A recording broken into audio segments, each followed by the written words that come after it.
Good morning mga kapatid, and again, welcome sa inyong lahat sa mga nanonood sa KYMC, and welcome sa ating Sunday service ngayong linggong ito. And today ay mapag-uusapan pa rin natin ay patungkol sa mga bagay na related sa muling pagbabalik ng Panginoon. And bago tayo magsimula, samahan niyo ako sa panalangin. Ama namin sa langit, muli salamat po Panginoon sa oras na ito, Ama. And nawa Panginoon ay maranasan namin Panginoon ang iyong presensya, ang iyong gabay, ang iyong kapangyarihan Panginoon, ng banal na Espiritu. Nang sa gayon Panginoon itong kumilos sa amin at magbigay sa amin ng mensahe Panginoon patungkol sa iyong salita, na nagbibigay ng katotohanan, Panginoon, katatagan sa pananampalataya at liwanag sa buhay nito, Ama. Nawa, Lord, magsilbi itong gabay sa aming buhay at sa pangaraw-araw naming pagsisik, Panginoon, sa iyong mga kalooban. Maraming salamat, Ama, sa ilang lahat ng kapurihan, kadakilaan at pasasalamat. In Jesus' name, Amen. So, samahan niyo ako guys kung meron kayong Bible dyan. Samahan niyo ako sa aklat ng Romans chapter 10, verse 1 hanggang 4. And babasahin ko ito sa English kung meron kayo dyan sa screen. And samahan niyo akong basahin sa English. Gumamit ako ng English ngayon para maintindihan ng mas mabuti yung ating mapag-aaralan. Sabi niya dito, sa verse 1 ng Romans chapter 10, Brothers and sisters, my heart's desire and prayer to God on behalf of my fellow Israelites is for their salvation. For I can testify that they are zealous for God, but their zeal is not in line with the truth. For ignoring the righteousness that comes from God, and seeking instead to establish their own righteousness, they did not submit to God's righteousness. For Christ is the end of the law, with the result that there is righteousness for everyone who believes. Yan mga kapatid, yung ating mapag-aaralan ngayong araw na ito, kasama ng aklat ng Romans chapter 11. Ang tanong natin mga kapatid, ano nga ba ang nangyari ngayon sa bayan ng Israel? Sa mga Israelites, di ba? Gusto kong balikan natin ito dahil maaaring ito'y may kinalaman sa mga bagay na mangyayari sa huling araw. Sapagkat sa simula pa lamang, alam natin na yung bayan ng Israel, yung pinili ng Diyos. Amen. Yung bayan ng Israel, magmula kay Abraham, binigay yung promise. Kumbaga, ibinigay yung promise sa isang tao na, or sa isang lahi na ang pangalan na Abraham. At itong promise na ito ay nagkaroon ng pagpapasa-pasa or pagsasalin-salin sa mga naging anak ni Abraham, papunta kay Isaac, papunta kay Jacob, di ba? And sa mga naging anak at lahi ni Jacob na tinawag ng mga Israelita.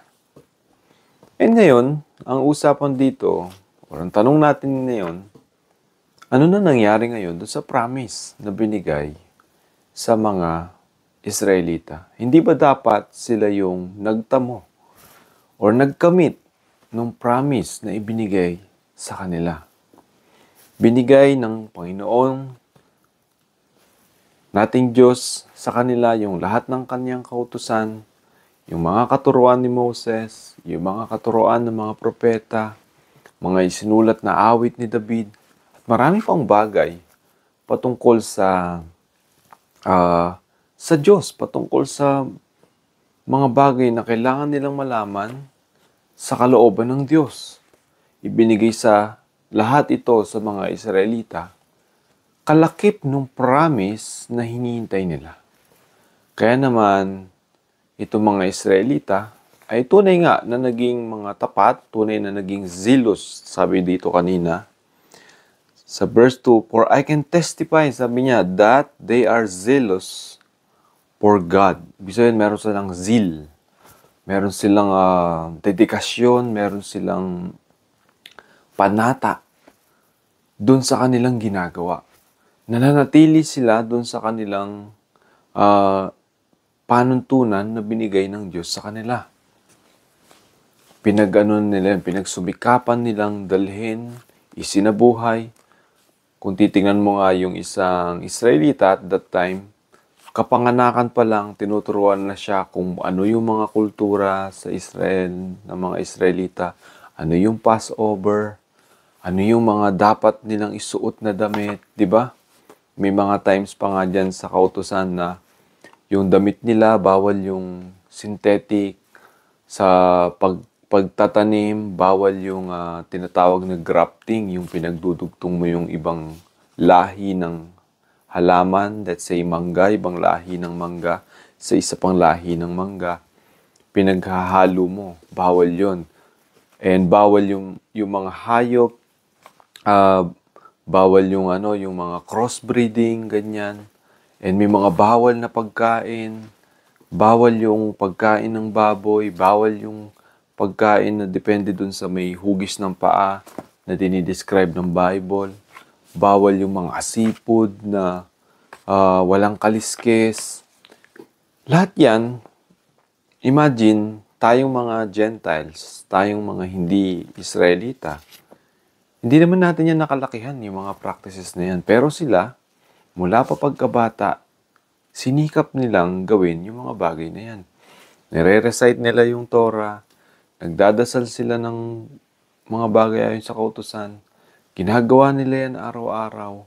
Kahit sa panahon ng pananakop, hindi sila umalis sa kanilang, sa kanilang mga tradisyon at kultura na nakalakihan, na ayon sa mga kasulatan na meron sila. Ganun kahirap at that time, honestly, maging Israelites. Ganun sila kazilos dun sa kanilang ginagawa. Diba? Ganun sila katapat. Pag-araw ng fasting, nagpa-fasting sila.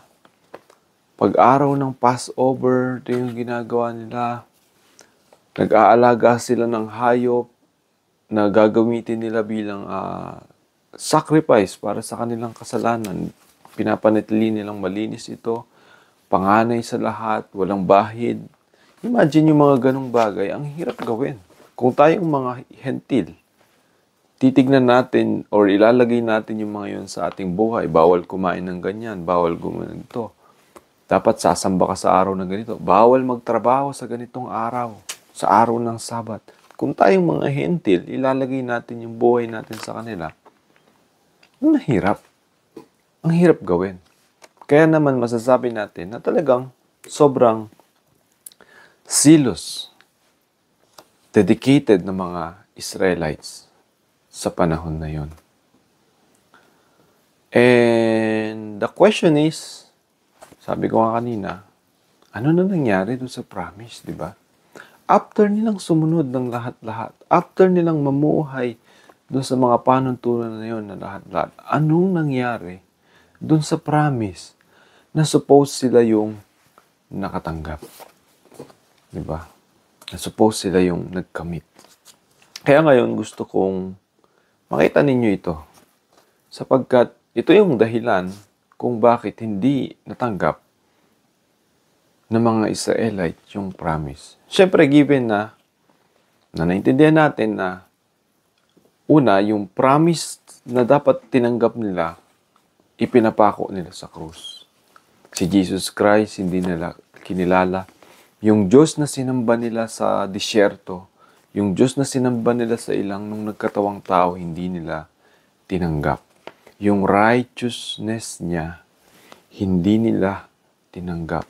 Yung pagiging matuwid ng Diyos, hindi nila tinanggap. Yung katotohanan patungkol sa Diyos, hindi nila tinanggap.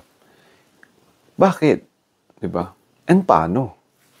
So imagine, out from all dun sa mga kultura, tradisyon, kautusan na ayon sa kautusan ni Moses, ayon sa kasulatan, na sinusunod nila, in as much as possible, almost perfectin nila yung buhay nila sa mga bagay na yon. In the end, hindi sila tinawag na sumusunod sa righteousness ng Diyos. Sinunod naman nila yung lahat ng righteousness na nakasulat sa kautusan, na ayon sa kalooban ng Diyos. In the end, hindi sila tinawag na sumusunod sa righteousness ng Diyos. Hindi nila tinanggap yung katotohanan.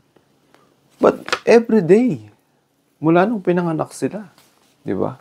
Kahit naghihirap ka na, kahit na wala ka ng makain, pag sinabing araw ng pamamahinga, walang nagtatrabaho, walang kumakayod, and kailangan dinededicate mo yung sarili mo sa Diyos. Lahat yun, panuntunan na ginagawa na nila. Di ba? Tayo nga ng mga hintil, halos wala naman tayong mga ganong panuntunan. Madalas tayo nga mga hintil, ginagawa natin yung gusto nating gawin. Ang dami nating mga kagawian na hanggang sa ngayon na kahit sabihin na nating nananampalataya na tayo, ginagawa pa rin natin. Di ba? Mga masamang bagay na nagagawa pa rin natin. Tapos sila, namuhay ng halos pagsumikapan yung mga kautusan ng Diyos na mga bawal. Mga bawal na ayaw natin, kahit tayo mismo, pag pinagbabawalan, di ba? Ang hirap. Pag tayo mismo, may mga kautusan na kailangan sundin, ang hirap, di ba? And then tayo yung tumanggap. Sabi niya dito, mga kapatid, sa Romans 10 verse 1, sabi niya, brothers and sisters, sabi niya, my heart's desire, sabi ni Paul, and prayer to God on behalf of my fellow Israelites is for their salvation. For I can testify, sabi niya, kaya kong mag-testify that they are very zealous. Sobrang dedicated nila sa Diyos. Hindi man sila sumasamba sa ibang Diyos-Diyosan, sobrang dedicated nila sa Diyos, sa mga kautusan, sa mga kasulatan ng Diyos na binigay kay Moses at sa mga propeta. Sobra. Sabi niya, I can testify that they are very zealous for God. Alam mo yung word na zealous, di ba? Minsan pag sobrang dedicated mo sa government, yung mga tao parang minsan, parang mga yung sobrang dedicated mo sa bansa, ganyan, di ba? Nagiging zealous ka, nakikipaglaban ka,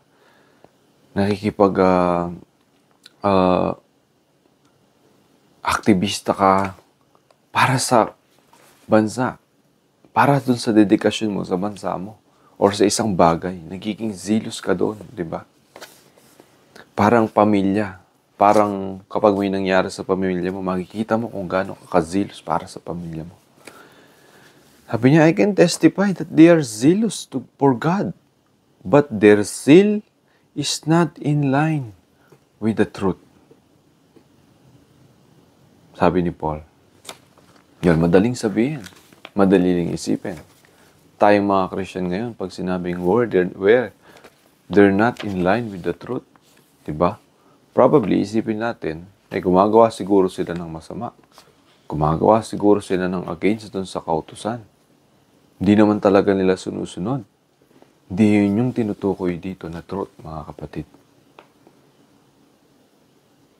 Hindi yun yung truth na tinutukoy dito. Kasi maski tayo ng mga Kristiyano sa panahon ngayon, kahit sabihin natin napaka-zealous natin sa pananampalatayang Kristiyano, kahit sabihin natin napaka-zealous natin sa mga pananaw, sa mga doktrina, sa mga napag-aralan natin sa Biblia, pwedeng yung ginagawa nating pagiging zealous hindi naman inline sa katotohanan. Well, inline lahat yan sa katotohanan. Basahin mo yung Bible, ito yung verse. Iba yung tinutukoy dito.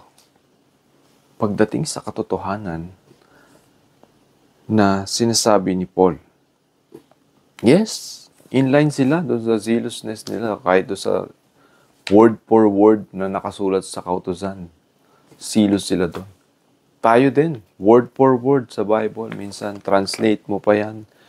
Interpret mo pa yan. Napaka-zealous ko dyan sa proper interpretation. But our heart are not in line with the truth. And what is that truth? Ignoring, sabi niya dito sa verse 3, ignoring the righteousness that comes from God. And seeking instead to establish their own righteousness. And they did not submit to God's righteousness. Paano yun? Diba? Ang binawa nilang basihan ng righteousness nila, yung kautusan, sinunod nila. Ginagawa nila. Tapos sabi dito ni Paul, they did not submit to God's righteousness. Alam niyo mga kapatid, tandaan niyo yung bagay na ito na tuturo ko ngayon. Ipapaliwanag ko sa inyo gamit yung Bible na tinuturo dito ni Paul. Mensaheng tinuturo dito ni Paul. Tandaan nating mabuti. Itong bagay na ito ay madalas ng sakit ng mga tao. Ano yun? Di ba sabi ko nga kanina, napaka-obsess mo sa translation, sa interpretation ng doctrine, ng Bible verse, ng word for word, to sa doktrina na sinasandalan mo. Totoo yun. Kumbaga, yung doctrine na sinasandalan mo, wala namang mali. Yung interpretation na sinasabi mo, wala namang mali. Pero paano kang hindi nagsasubmit sa righteousness ng Diyos? Paulit-ulit yung tao na uhulog dito sa trap na to. Di ba? Yung mga Israelites, especially the Pharisees at that time, yung pagsunod nila sa kautusan ng Diyos, yung pagsunod nila dun sa righteousness ng Diyos, base dun sa mga kautusan na nakasulat. Later on, kahit sabihin natin ang Diyos ang nagtalaga sa mga nakasulat na yon, dapat mo pa rin tanggapin na yung mga righteousness na yon ay sa Diyos. Again, yung mga righteousness ng kautusan na yon ay nagmumula sa Diyos. Ngayon sila, sa pamamagitan ng pagsunod doon, inakala nilang sila yung righteous. Or inari nilang ganap na sila yung righteous. Kaya nga tawag doon self-righteousness eh. 'Di ba? Hindi man mula sa sarili mo yung opinion. Nagmula man yan sa batas ng tao, sa batas ng gobyerno, sa batas ng simbahan, sa doktrina ng simbahan, sa interpretasyon ng Bible, or maging sa kasulatan na even na sinunod ng mga Israelites. Yung righteousness, yung pagsunod mo, nagmula man yan sa mga bagay na iyon, hindi mo pa rin pwedeng masabi na yung righteousness, or hindi ka pwedeng magkaroon ng yung mga bagay na yan ay madalas nagdudulot sa tao ng tinatawag nga na self-righteousness. Self, meaning ikaw yung righteous. Sumunod ka nga sa kautusan, yet yung pagpapakita mo ng pagkatao is kind of self-righteousness. And yung self-righteousness is opposite sa righteousness ng Diyos. Diba? Ulitin ko, magbigay ako sa inyo pa ng isa pang example. Say may panuntunan tayo sa loob ng simbahan, or meron tayong panuntunan sa isang bansa, sa gobyerno, politiko, diba? Mga leader sa politika, ginagamit yung kautusan, ginagamit yung batas, para mapakita sa tao gaano sila ka-righteous. Nagigets ninyo yung point? ng Bible, ng verse dito. Ginagamit nila yung batas para ipakita sa tao gaano sila kalinis, gaano sila kagwapo or kaganda sa paningin ng tao dahil sa mga pinapakita nilang obedience sila sa mga batas. Pero deep inside sa puso, puro dumi, puro dilim. Walang righteousness na makikita. Walang liwanag na makikita. Puro pagpapanggap lang dahil itong mga batas, diba? Itong mga batas, nakasulat di ba? The more na nakikita ng mga tao sa iyo kung gaano kagaling sumunod, the more na nakikita din ng mga tao sa iyo na, ay, ito righteous yung tao na to. Yung iba naman, tuwan-tuwa. Ginagamit nila yung pagkakataon para makuha nila yung mga posisyon na gusto nila. Kaya nga pagdating ng eleksyon, maraming tao yung gumagawa ng hindi naman nila ginagawa dati. Pagtapos ng eleksyon, gumagawa ng mabuti, gumagawa ng tama, nagpapakita na ito yung ginagawa ko, yan yung ginagawa ko, sinusunod ko to, sinusunod ko yan. Sinusunod nila yung tama, di ba? Sinusunod nila yung mabuti or sinusunod nila yung mga nakasulat ayon sa batas. The moment na nagkakaroon sila ng pangangampanya. Di ba? Ibig sabihin, gumagawa sila ng mga righteous na bagay. Pero para saan? Para ipakita gano'n sila ka-self-righteous. Kaya nga mga kapatid, sabi ko kanina, this is a trap. This is a kind of sickness that being repeated many times sa buong history ng mankind. Self-righteousness or knowledge of good and evil na kailang beses tayong topic dyan. Pag may panuntunan na batas, kagaya sa simbahan, pwede mong pakita gaano ka-obedient dyan di ba? Pero wag mong gagamitin yung obedience mo dun sa mga kasulatan na yun or sa mga batas na yun para magpakita ng self-righteousness na pagkatao na against sa righteousness ng Diyos. Kaya nga yung mga tao, even sa politiko, laging best example, even sa politiko, di ba, nagsisiraan di ba? Naghuhusgahan, nagpapalabasan ng dumi, di ba? Pag meron silang gustong patumbahin, papalabasin nila yung lahat ng dumi niya. Di ba? Naghahatulan, nagsasakitan. Ano yung dahilan nun? Kasi meron kang self-righteousness sa puso mo gawin natin yan sa loob ng simbahan. Gawin natin yan sa loob ng Christianity. Gawin natin yan or tignan natin yan sa panahon ng mga Israelita nung time na dumating si Jesus Christ sa kanila. Diba? Anong pinakita ng mga Pariseo? Sumusunod sila sa kautusan ni Moses. Sumusunod sila sa kautusan base sa mga kasulatan ng mga propeta. Pero yung pagsunod nila, ginamit nila para pakita yung self-righteousness nila. And dahil sa self-righteousness na meron sila, kasama nung dilim na nasa puso nila, anong ginawa nila kay Jesus Christ? Hinusgahan nila si Jesus Christ, hinatulan nila si Jesus Christ, hindi nila tinanggap yung katotohanan ni Jesus. This is the truth. Ito yung truth na binabanggit kanina. Sabi niya, their zealousness is not in line with the truth. Gaano ka man kazilos sa loob ng simbahan, pag yung puso mo hindi naka-inline sa truth, ano yung truth na yun? Yung self-righteousness mo over dun sa righteousness ng Diyos, they're not in line with the truth, my friend. Diba? The Israelites, the Pharisees at this time, they're not in line with the truth. Di sila naka-inline sa katotohanan. Akala lang nila dahil sumusunod sila sa kautusan. Pero yung pagsunod nila, akala mo na kung sino silang mga self-righteous para hatulan si Jesus Christ. Even to the cross.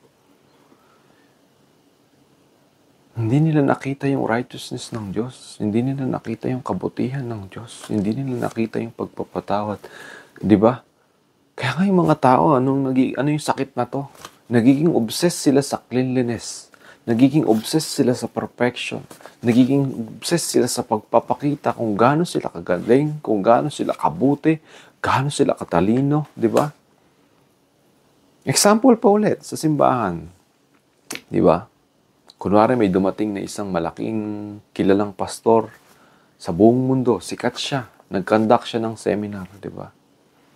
Let's say nag-attend ka dun sa seminar na yon. Di ba? Pagka-uwi mo sa simbahan, akala mo, meron kang something sa sarili mo na special. Di ba? Oy, nakaten ako dun sa seminar ni ganito, yung famous na preacher. Di ba? Parang may na-gain sa sarili mo. Na dahil dun sa integrity ng taong yon, kala mo may integrity ka na rin. Dahil dun sa integrity ng taong yon, kala mo special ka na rin. Ang importante naman, ba't ka nag-seminar? Doon sa natutunan mo. Pero hindi yung dahil nag-seminar ka, tas wala ka namang natutunan. Di ba? Yan madalas nangyari sa tao. O, ito yung diploma ko. Importante yun nandito sa puso, tsaka yung nasa isip. Sa panahon ngayon, di ba? Even outside the secular world, di ba? Or within the secular world, di ba? Basta may diploma ka, magaling ka, matalino ka. Doesn't matter kung talagang matalino ka o may puso ka doon sa ginagawa mo. Yung may puso na walang diploma, walang background, walang certificate, pero may puso siya, may dedikasyon siya, alam niya yung ginagawa niya. Hindi may account na worthy. Ang ma-account na worthy yung may background. Kahit wala sa puso, wala sa isip, walang alam dun sa ginagawa niya. Kasi meron siyang papel di ba? Meron siyang certificate. And yung certificate yung nagpapatunay nun sa kanya. Pero yun yung point ko. Huwag natin i-take yung mga bagay na yun para mag-build ng self-righteousness sa puso natin. Aminin natin kung ano yung meron lang tayo sa puso natin. Kung meron lang tayo sa isip natin. Kung ano yung wala dyan, huwag mong ilalagay. Kung ano yung wala dito, huwag mong ilalagay. Huwag mong aakalain na sa pagpapakita ng mabuti, nagkakaroon ka ng authority. Na parang kakaroon ka ng authority humusga, nagkakaroon ka ng authority mag-correct ng parang perfecto. Mga bagay na bunga ng self-righteousness sa puso, di ba? Ano yung nadudulot pa niyan? Hindi ka marunong mahina kapag dating sa humility. Mahina kapag dating sa pagpapatawad. Mahina kapag dating sa pagpaparaya, sa humbleness. At saan ka malakas? Doon sa pride, sa ego, di ba? Doon ka malakas, doon ka tumitindi, doon ka tumitimbang. Kaya sabi dito, for the ignoring the righteousness that comes from God and seeking instead to establish their own righteousness, they did not submit to God's righteousness. And sa verse 4, for Christ is the end of the law. Natapos na yung kautusan. With the result that there is righteousness for everyone, only for everyone who believes. Yan yung dahilan, mga kapatid, kung bakit yung mga Israelites ay hindi kinilala yung kanilang tagapagligtas at sanang promise sa kanila na binigay mula kay Abraham. And then may mga Israelites pa rin naman na nanampalataya. Even yung mga apostol at yung mga taong naturuan nila ay nanampalataya. Pero dahil sa katigasan ng puso ng mga Israelites, dumating sa panahon ng history nila na sinakop sila ng kanilang mga kaaway. And dahil sa katigasan ng kanilang mga puso, sabi sa Romans chapter 11, ibinigay sa mga hentil yung dapat sana ay para sa kanila. Kaya, sabi niya dito,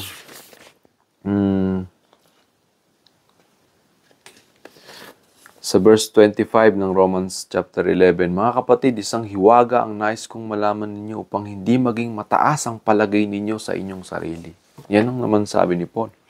Kasi yung mga hentil pwede rin maging mas mapagmataas sa kanilang mga sarili. Kami na yung mga ano ngayon.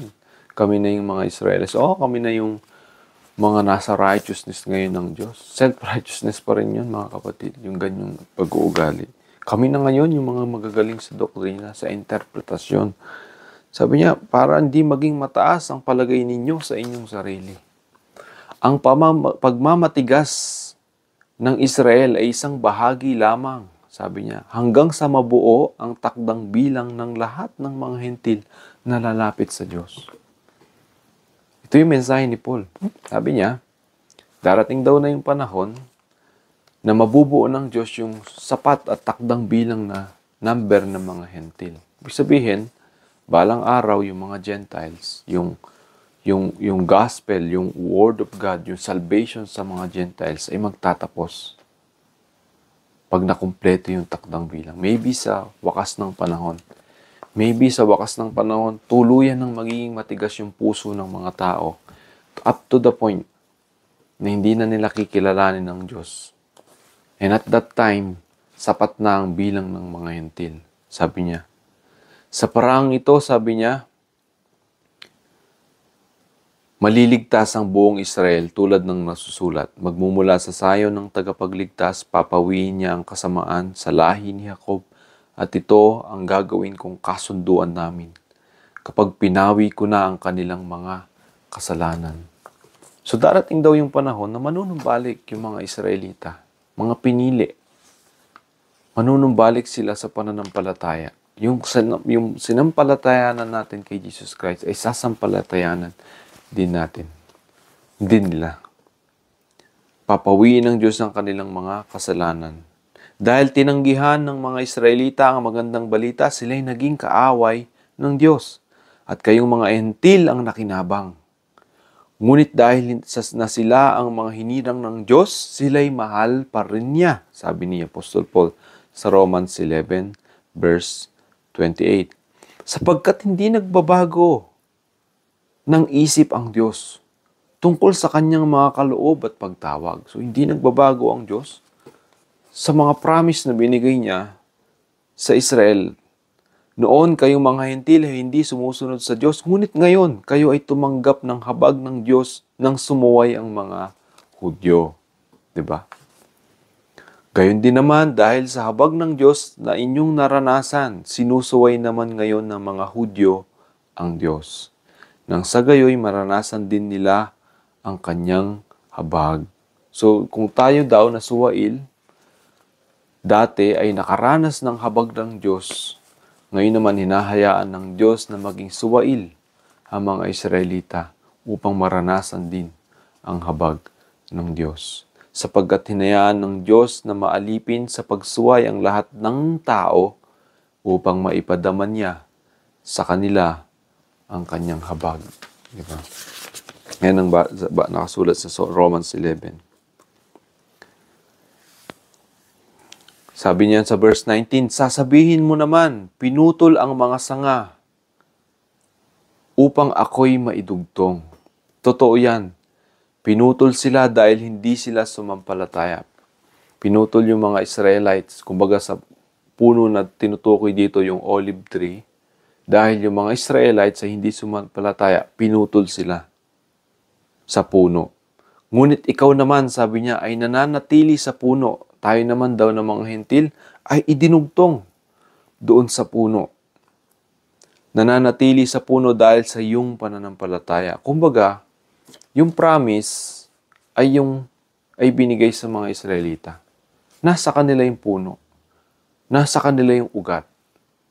Para makinabang tayo dun sa ugat, para makinabang tayo dun sa puno, idinugtong tayo dun sa puno. Pero sila yung tunay na puno at ugat. Kaya't huwag kang magmalaki, sa halip ay matakot ka, sapagkat kung ang mga tunay na sanga ay hindi pinanghinayangan ng Diyos, ikaw pa kaya ang panghinayangan niya? Yun yung warning ni Paul sa mga hentil. Dito ay nakikita natin ang kabutihan at kabagsikan ng Diyos. Naging mabagsik siya sa mga hindi sumasampalataya sa Kanya, subalit mabuti siya sa inyo. kung nananatili kayo sa kanyang kabutihan, kung hindi kayo'y may puputulin din. Kaya tandaan natin to mga kapatid.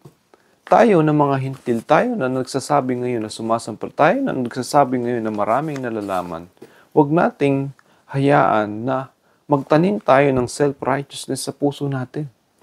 Kung sila na mga Israelites, mga Hudyo, sa dugo, sa lahi, ay hindi pinanghinayangan ng Diyos na putulin, bayang pinili ng Diyos, bayang binigyan ng Diyos ng promise, hindi pinanghinayangan ng Diyos na putulin. Tayo pa kaya na mga idinugtong lang doon sa bayan na yon ay hindi panghinayangan ng Diyos, di ba? Saang parte kung sinasabi ito? Doon sa tinutukoy ko kanina, yung self-righteousness, yung pagsunod natin, yung mga ginagawa nating mabuti. Huwag nating i-account sa sarili na para tayong merong self-righteousness sa puso. Na para tayong walang mga habag, na walang kakayahang magpatawad, na walang kakayahang magmahal, na walang kakayahang mag-humble down, magkaroon ng humility, nagte-take pride tayo sa alam natin, nagte-take pride tayo sa mga certificates or maybe diploma, background, or kung anumang meron tayong pinaglalagay natin sa buhay natin, sa likod natin, di ba? Para natin, di ba? I-show sa tao, di ba? Kung gaano tayo ka-righteous sa ginagawa natin. Na lahat naman hindi totoo. Ang totoong righteous lang ang Diyos. Ang totoong righteousness lang yung pananampalataya natin sa Diyos. Di ba kasabi ni Jesus Christ mismo sa mga Pariseo at that time? Masyado kayong focus doon sa paglilinis nung labas nung cup, nung tasa.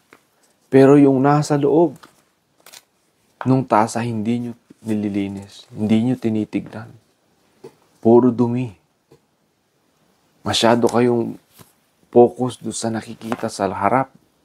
Pero hindi kayo umaamin doon sa nakikita sa loob. Sa panlabas na kaanyuan. Or panlabas na pagpapakitang tao. Di ba? Pero hindi nahuhugasan yung nandun sa loob. Yung kaloob-looban. Ang tinutukoy ni Jesus Christ doon mga kapatid. Na yung pagsunod, yung klase ng pagsunod sa kautusan. Na nagdudulot ng self-righteousness sa tao. Tayo man din ay puputulin.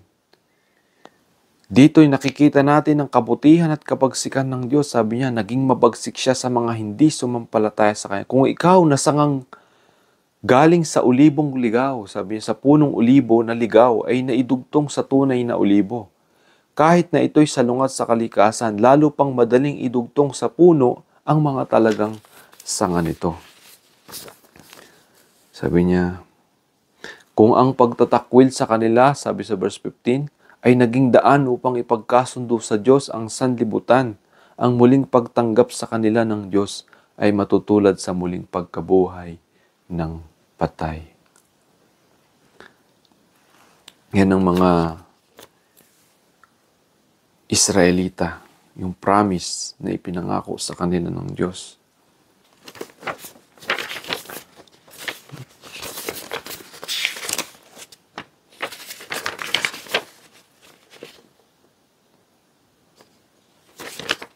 Kaya nga sa huling araw, mga kapatid, hindi tuloy ang itinakwil ng Diyos ang mga Israelites. Darating lang yung panahon na tatanggap at manunumbalik sila sa Diyos base sa pananampalatayang tinanggap din natin. Marahil, maybe nais ng Diyos na totoo naman na nais ng Diyos na may pakalat ang ebanghelyo ng kaligtasan sa buong sanlibutan. Nagdulot yung hindi pagsunod ng mga Israelita para ibigay ito sa sanlibutan. Sabi nga ni Paul, sa takdang panahon, makukumpleto ang number ng mga mananampalatayang hentil. At sa panahong iyon, manunumbalik ang mga Israelita sa kanilang pananampalataya sa Diyos. Mga pinili, mga hinirang, ay mananampalataya sa Diyos gaya ng pananampalataya natin. Kahit maging maging aware tayo, maging lesson learned sa atin ito. 'Di ba? Na yung kanilang self-righteousness, yung pananampalataya na meron tayo, yung mga panuntunan sa Biblia, mga nakasulatan na meron tayo, yung pagsunod natin, even yung mga batas sa simbahan, or even yung mga batas sa gobyerno, ingatan natin na huwag magdulot yan sa atin ng self-righteousness. Pusong nagkakaroon ng matigas na loob para sa iba. Parang tinatakpan yung as unrighteousness sa loob natin. Tinatakpan yung kadiliman na totoong nasa puso natin. Yung selfishness, yung pride, yung ego. Diba? Ang hirap ng itama. Diba? Nananampalataya, maybe nagko-confess tayo. Nananampalataya tayo kay Kristo. Pero yung lahat ng meron tayo, tinadala kaya talaga natin sa righteousness ng Diyos o righteousness ng sarili. Diba? Righteousness para manghusga. Righteousness para hindi yumakap dun sa imperfection ng ating mga kapatid. And that is a big struggle, mga kapatid. And that is a big mistake sa mga Israelita. Dahilan bakit di nila tinanggap yung promise. Na sa atin din ay hindi imposible. Sa bawat tao sa mundo ay hindi posible. Isang sakit na paulit-ulit nanunumbalik sa pag-uugali at kaisipan at sa laman ng puso ng tao, ng bawat tao sa mundo. Hindi yan naaalis. At yung tunay na mga nananampalataya ay tunay na sumasamba sa katotohanan. Tunay na tumatanggap sa katotohanan. Umaamin na merong mga self-righteousness na initatanim sa puso. And inaalis yung mga ito at pinapapasok ang Diyos doon. Nagiging mapagpakumbaba. Nagka-humble down sa mga bagay na dapat i-humble down. And higit sa lahat, nagbubunga ng malalim na pag-ibig. Let us pray. Ama namin sa langit, muli salamat po Panginoon sa mensaheng ito. Nawa, Panginoon, ay maitaas ka namin at may dakila ka namin, maparangalan sa aming pananampalataya, Panginoon. Nawa, Lord, ayusin mo, Panginoon, ang aming mga puso. Linisin mo ito, Panginoon.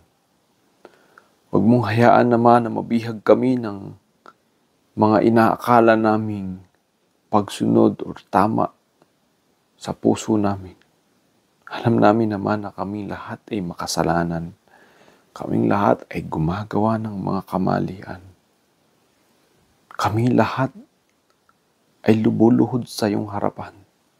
Walang maiharap na mukha. Walang maiharap na self-righteousness sama. Gayon din sa aming mga kapatid, wala kaming maihaharap o maitataas sa sarili namin. O sa kahit na sino, Ama. Kahit pa ang dami naming malaman na doktrina, kaalaman sa Biblia, wala kaming maitataas sa sarili. Kahit pa sobrang dami ng diploma na matapos namin, seminar or training na makuha namin, certificate na ma-obtain, wala kaming maihaharap, Ama, na self-righteousness na meron kami. Ikaw lang, Ama. Sa righteousness mo lang kami nagsasubmit. Dahil pare-pareho kaming mga hangal sa iyong harapan. Kung kami magiging righteous sa sarili namin, yung righteousness mo lang, yung kababaan mo, Panginoon, na tinuro sa amin, yung pananampalataya, Panginoon, na sinampalatayanan namin doon sa krus ng Kalbaryo na binigay ni Kristo, Panginoon, na tinupad ni Kristo para sa amin sa pamamagitan ng kapakumbabaan. Siya, Panginoon, ang karapat-dapat maging righteous sa harap namin. Wala nang iba. Karapat-dapat ng aming pagsamba. Karapat-dapat ng aming respeto, Panginoon, at pagtataas at pagpupuri, Panginoon. Siya lang, Ama. Wala nang iba. Sa righteousness mo, Lord, sa katotohanan na ito ang aming panatilihin sa aming puso at isip nang hindi ito maalis, Panginoon. Nang hindi maalis sa amin ang pagpapakumbaba. Nang hindi maalis sa amin, Panginoon, ang humility. At di kami pumasok, Panginoon, sa pagmamataas at pagmamalaki. Anumang mga na-accomplish namin, anumang mga natatapos namin, anumang naihahandog at naibibigay namin, lahat ng naipapakita namin sa tao, or maybe pinupuri sa amin ng tao, Panginoon. Lord, lahat ito ay alisin mo. Kung lahat lang ito ay magdudulot sa amin ng sarili naming righteousness, sarili naming pride, sarili naming ego, Ama. Sarili naming kawalan ng pagmamahal sa iba. Sariling kayabangan, Panginoon. Pagmamalaki. Lord, ikaw lang yung aming pag-asa. Ikaw lang yung aming righteousness. Sa bawat oras at sa bawat panahon. Tanggapin namin at kilalanin ito. Itanim sa aming mga puso at hindi namin makalimutan, Ama. Maraming salamat, Lord. Sa iyo lang lahat ng kapurihan, kadakilaan at pasasalamat. Itong aming dalangin in Jesus' name. Amen. Thank you muli sa lahat and God bless sa mga nakinig. And I pray na tumimo, na itanim sa inyong mga puso ang mensaheng napakinggan natin ngayon. Maraming salamat and glory to God. God bless everyone.